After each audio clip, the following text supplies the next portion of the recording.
Então, pessoal, a gente está falando sobre o paradoxo de Gêmeos, certo? Depois de longo tempo, Albert Einstein deu continuidade às suas pesquisas. E essa fórmula que vocês estão vendo foi a fórmula que levou, né, ao grande cientista um prêmio Nobel. Mas essa fórmula trouxe também muitas complicações para a sociedade. Porém, Albert Einstein, a ciência tem que ser pesquisada, a ciência tem que ser descoberta, ok? Então, o objetivo da ciência é que a gente possa pesquisar mais, aprender mais, entender como as coisas é feito. E o postulado de Einstein de que a velocidade da luz deve parecer a mesma para todos sugeria que nada podia se mover mais rápido do que a luz. Então, Einstein tinha concretamente que nada poderia se mover mais rápido do que a luz. O que acontece é que quando alguém usa energia para acelerar qualquer coisa, qualquer objeto, seja uma partícula ou uma nave espacial, a massa do objeto aumenta, fazendo com que passe a ser difícil acelerar ainda mais. Colocar mais tempo, mais aceleração, mais energia, a massa do objeto aumenta, isso é comprovado. Então fica mais difícil, né, acelerar aí o objeto. Então, acelerar uma partícula à velocidade da luz seria impossível, pois exigiria uma quantidade infinita de energia. Então, hoje, o universo, né, o cosmos trabalha com essa medida. Hoje é impossível hoje medir, né? Hoje existe bastantes estudos, porém isso é comprovado que existe essa velocidade, isso é medido. Então, o que acontece é quando alguém usa energia para acelerar qualquer coisa, se a gente for usar um objeto, algo, uma aeronave, a massa do objeto aumenta. Então, o objeto aumenta tanto que fica mais difícil ainda de acelerar. Se a gente vai dar uma energia a um próprio objeto, então essa massa fica difícil. Isso foi um dos inícios para a grande descoberta da fórmula. Então, vou apresentar aqui.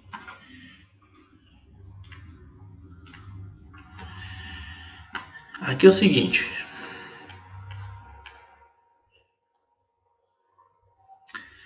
Seguinte conclusão que Albert Einstein teve, né? Massa e energias são equivalentes, conforme resumido na famosa equação de Einstein. E é igual a mc². Certo? Esse quadrado aqui, neste caso, ficaria em cima do C, mas para referenciar a fórmula. Então, se a gente... Massa e energia, neste caso, seria equivalentes.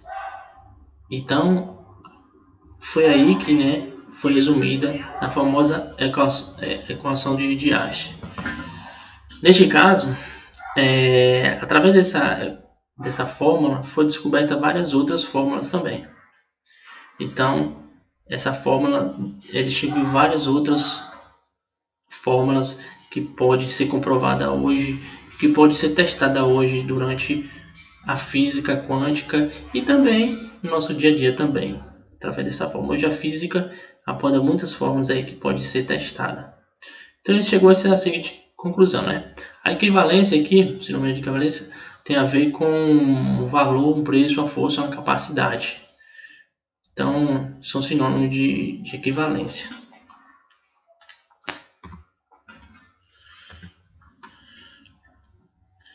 Então aqui, na verdade, a parte relativista da equação se concentrava no elemento C.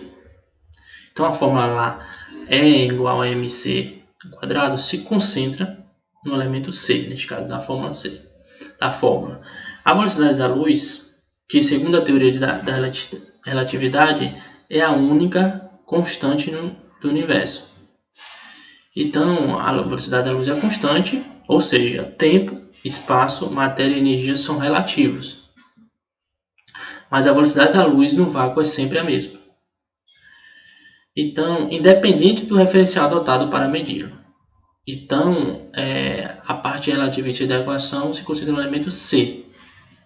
A velocidade da luz, que segundo a teoria da relatividade é a única constante no universo. Então, esse elemento lá da fórmula C é bastante importantíssimo na fórmula, né?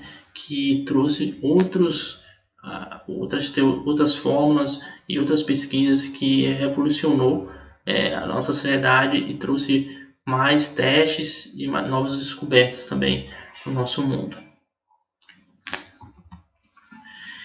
Então, as consequências da fórmula, né, é mc ao quadrado. Sim, teve consequências, sim. Toda descoberta gera uma consequência, boa ou ruim para a sociedade. O ser humano busca ter o objetivo de desenvolver algo novo para que solucione algo na sociedade, mas também traga também novas descobertas ou também consequências também, né? Então, aí que tem um assunto abordado que é a fisão nuclear.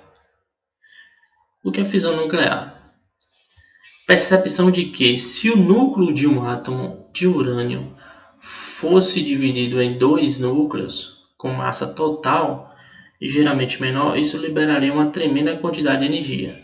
Então, essa fórmula foi descoberta, né? Ele já tinha essa ideia, tudo mais, mas existiam muito mais pesquisas, muito mais fórmulas, só que percebeu-se que para o elemento urânio, neste caso, se fizesse uma fisão nuclear, neste caso, no núcleo de um átomo de urânio fosse dividido em dois núcleos, com massa total ligeiramente menor, isso liberaria uma tremenda quantidade de energia, gerando consequência para criar novas armas nucleares. Então foi isso, através da fisão nuclear, que a gente pode criar armas nucleares e também gerar também um grande estímulo na sociedade, que é a geração também de energia.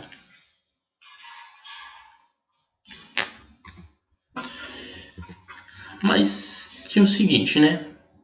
O pessoal, né, sabia que Albert Einstein tinha essa ciência que trazia novas descobertas para a sociedade, trazia grandes benefícios, porém tinha consequências.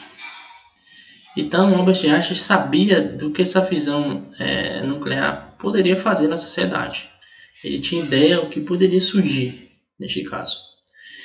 Então, em 1939, quando se vislumbrava as perspectivas de uma nova guerra, um grupo de cientistas que percebeu essas implicações convenceu Einstein a superar seus escrúpulos pacifistas e contribuir à sua autoridade em uma carta. Então, escrúpulos, né, é o plural de escrúpulos, né, é o plural de escrúpulo, o mesmo que cuidados, consciências, hesitações, receios, amorosos. Então ele tinha receios dessa teoria, o que poderia trazer para a sociedade. Então ele tinha um discurso, né, bastante diferente. Ele tinha um discurso de filosofia de oposição da guerra. Nessa época, em 1939, estava acontecendo a guerra, né, neste caso. E após essa descoberta, os cientistas sabiam que poderia utilizar essa fórmula para benefício, né, e segurança dos próprios cidadãos, ou destruição também.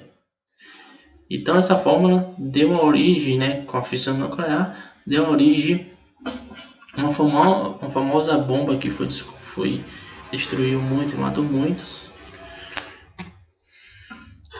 e que é a bomba de Hiroshima e Nagasaki, neste caso, e foi aonde também os cientistas convenceu a Einstein a fazer a carta profética. E eles conseguiram ao presidente, e ele fez essa carta, neste caso, com o objetivo de afirmar, né, o que poderia trazer essas suas descobertas. A autoridade de Einstein, uma carta para o presidente estando nos Estados Unidos a iniciar um programa de pesquisa nuclear. Então ele fez uma carta sabendo que essa carta trouxe no momento um grande choque na sociedade, trouxe um grande autoritarismo e a grandeza no momento daquela guerra, para dizer eu sou bom, eu tenho o poder na mão. Então isso em 1939, essa carta repercutiu muito e trouxe autoridade para os Estados Unidos, certo? Então tem a carta de Einstein aqui, neste caso. Essa carta ela aborda vários Einstein declarando, eu vou ler um trechinho dela aqui, eu tenho um livro, deixa eu ler.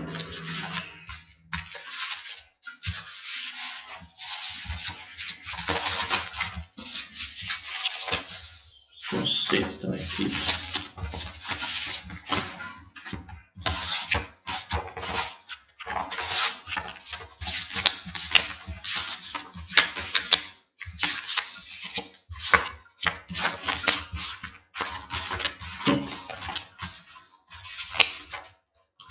Aqui a carta de Einstein.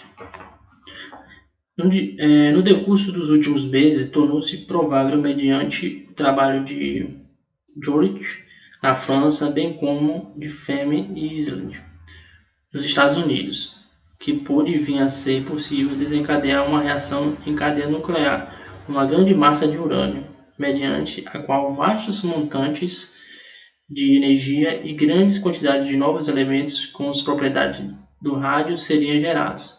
Hoje parece quase certo que isso pode ser conseguido em um futuro imediato. Esse novo fenômeno levaria também à construção de bombas e concebível, embora muito menos certo, que bombas extremamente poderosas de um novo tipo passam a ser construídas. Então ele tinha esse consentimento. O pessoal fez, eu creio que o pessoal fez o objetivo de trazer grandeza para os Estados Unidos. Então Albert Einstein ele não era a favor da guerra, mas ele foi convencido a fazer essa carta. Então algumas consequências trouxe, né, para a sociedade com essa forma. Então o mundo estava em guerra neste caso. Aí foi construído, né, a bomba de Hiroshima, né, que foi o projeto Manhattan. Neste caso, bombas que explodiram em 1945, que destruiu muitos. Então, Einstein foi culpado a criar essa fórmula ou a descobrir essa fórmula neste caso. O projeto Manhattan foi um objetivo de trazer, né, segurança aí para os Estados Unidos e foram construídas essas duas bombas famosas aí, que famosas entre aspas. Então teve repercussões neste caso e alguns impactos e consequências, né, que teve, né, com repercussões. Neste caso aqui, algumas pessoas puseram a culpa na bomba atômica em Einstein, porque ele descobriu a relação entre massa e energia. Mas isso é como culpar Newton, né, também, de causar acidentes de avião, por ter descoberto a lei da gravidade. Então a gente não pode culpar algo, pessoa que foi descobrir algo, né, uma ciência que é descoberta. O caso é como é utilizada essa ciência, se é para o bem ou para o mal. A verdade existe, a ciência existe, mas como é utilizada essa ciência? Então, um dos impactos e efeitos, as pessoas tinham muito preconceito, as pessoas religiosas, tudo que é uma seita, mas ele descobriu a fórmula. Ele não era a favor, neste caso, ele tinha filosofia pacifistas e não era a favor da guerra. Mas ele, como cidadão, teria que dar argumentos, as consequências que poderia trazer suas próprias pesquisas. O próprio Einstein não participou do projeto Manhattan e ficou horrorizado com seu uso de bombas. Nos seus artigos ele declarou isso. Após seus inovadores artigos em 1905, Einstein estabeleceu sua reputação científica. Contudo, apenas em 1909 ele ofereceu um cargo na Universidade de Zurique, que lhe permitiu deixar o escritório de patentado depois da guerra, que foi bem repercutido o prêmio Nobel. Foi um cientista que foi nomeado e trouxe outras novas descobertas. Então, a gente como culpar alguém que descobriu, também outro cientista também tinha que ser culpado, até Newton, né, que descobriu a lei da gravidade, então foi através dessa lei que foi possível criar novos aviões. Então, se um avião cair hoje, a gente culpa o Newton. Enfim. E é isso que foi essa teoria que podemos conhecer, que foi a fórmula de Einstein, que ele descobriu essa teoria. Tem muitas descobertas e muitos assuntos que a gente pode debater. Nós podemos debater e meditar nos conceitos que durante o tempo os cientistas foram descobrindo e deixou para a sociedade de hoje trabalhar essa ciência.